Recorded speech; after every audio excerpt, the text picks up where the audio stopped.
নজর রাখবো পরবর্তী সংবাদে।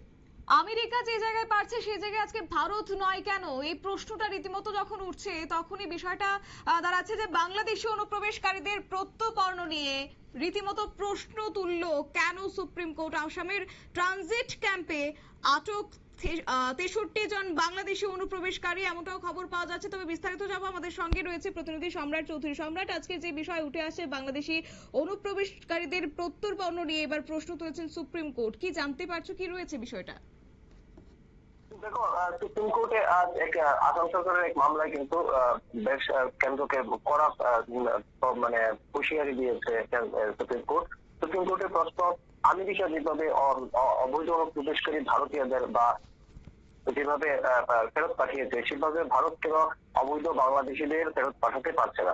ঘটনা হচ্ছে, আসামের ট্রানজিট ক্যাম্পে 63 জন বাংলাদেশি আটক রয়েছেন। তারা বাংলাদেশি অনুপ্রবেশকারী হিসেবে ইতিমধ্যে চিহ্নিত হয়ে গেছে এবং তারা এই ট্রানজিট ক্যাম্পে বর্তমানে সরকারের তত্ত্বাবধানে রয়েছে। এই মামলাতে সুপ্রিম কোর্ট তার এই বক্তব্য জানিয়েছে।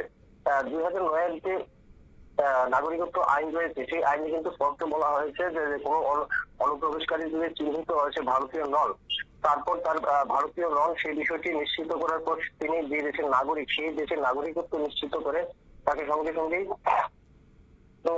ফেরত পাঠাতে হবে এবং এই কাজ সারতে হবে 3 মাস সময়ের মধ্যে। কিন্তু আসামের যে ট্রানজিট ক্যাম্পে যে বাংলাদেশিরা রয়েছেন, তারা দীর্ঘদিন ধরে কিন্তু আসামের ট্রানজিট ক্যাম্পে এইভাবে বিদেশি হিসাবে আটক রয়েছেন। এই মামলাটি কিন্তু আজ এই সুপ্রিম কোর্ট এই কড়া পদক্ষেপ দিয়েছে। রীতিমতো আমেরিকার উদাহরণ টেনে, আমরা জানি আমেরিকা থেকে কিভাবে ভারতীয়দের রীতিমতো হাতে হাত করিয়ে পায়ে শিকল বেঁধে ভারতে পাঠানো হয়েছে। এই উদাহরণ তুলে ধরে এবার কিন্তু কেন্দ্র সরকারকে কড়া পদক্ষেপ দিতে কিন্তু এবার হুঁশিয়ারি দিয়েছেন সুপ্রিম কোর্ট। শতাব্দী। একেবারে সম্রাট, ধন্যবাদ তোমাকে।